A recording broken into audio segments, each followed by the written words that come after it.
self-reliance will a virtuous people flourish in liberty and prosperity. The surest way for any government to exercise total power over its citizens is to make them utterly dependent upon it for their very means of survival. Be wary of government that does for you what you ought to do for yourselves. For any government powerful enough to dispense such largesse is likewise powerful enough to take from you all the bounty of your labor.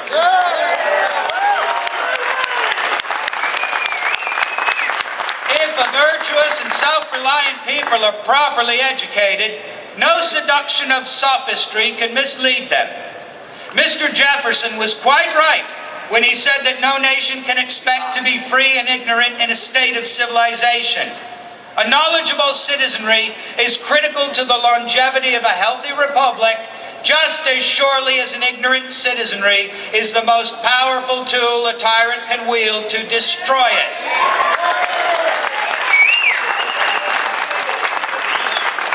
Lastly, the crowning practical strength of any virtuous, self-reliant, and well-educated people is their unity. And this finds expression in a common language, a common culture, and a common sense of patriotism. The epigram of the United States, E pluribus unum, describes not merely the confederation of 13 colonies united in the cause of liberty and independence, but America itself, a vast melting pot where the living metal of every nation, race, and creed on the planet is refined and amalgamated into a distinctively American alloy of exceptional strength and remarkable durability.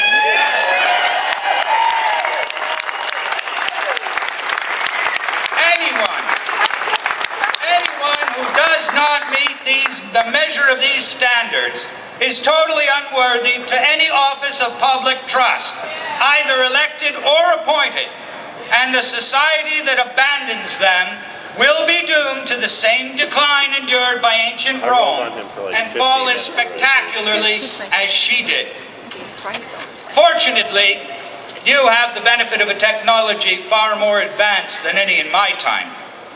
In our day, there was only the quill pen and the printing press, while you, on the other hand, have the power of electricity, and it facilitates many forms of instantaneous conversation with unimaginable numbers of people over incomprehensible distances. In effect, every one of you is a latter-day Paul Revere, and your horse, the technology you possess. It behooves you to make extensive and unrelenting use of it to alert and inform your fellow citizens of approaching catastrophe. And I do mean to use that word to describe it. I shall be frank with you. The executive branch of the United States government has arrogated to itself a degree of power beyond anything ever imagined or exercised by King George. You bet! The legislative branch has become a parliament of corrupt and serviceable villains. The judicial branch is in peril of being overrun with jurists more interested in rewriting the Constitution than in interpreting it.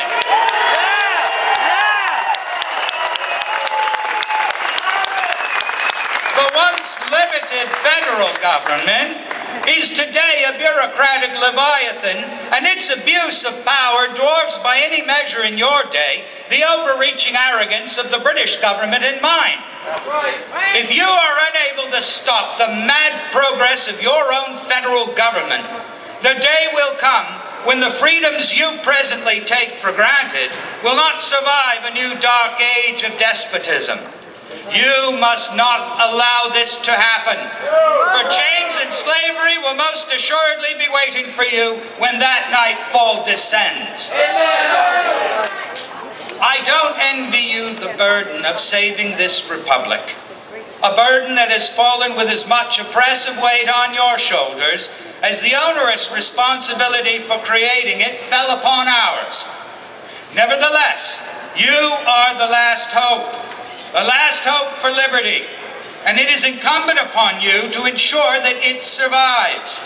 If you do not face the enormity of the task, then who shall face it? If the decisive blow is not struck now, when, if ever, shall it be struck?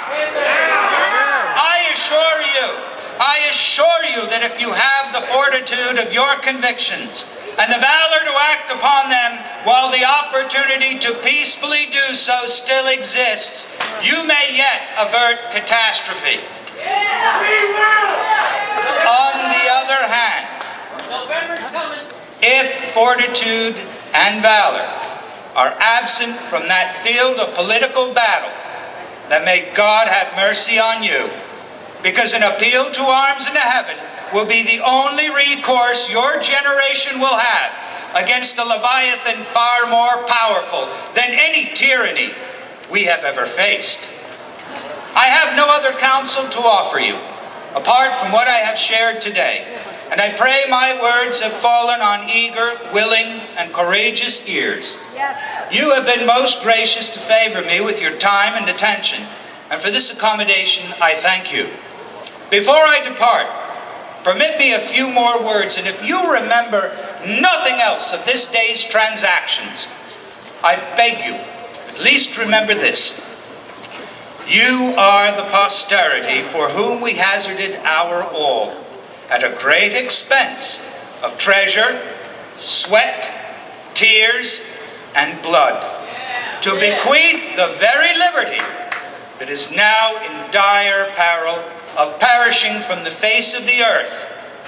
Your generation must decide whether or not you will preserve it for your posterity and ensure they will make a good use of it. If not, my generation shall repent in heaven that we endured half the pain to obtain it.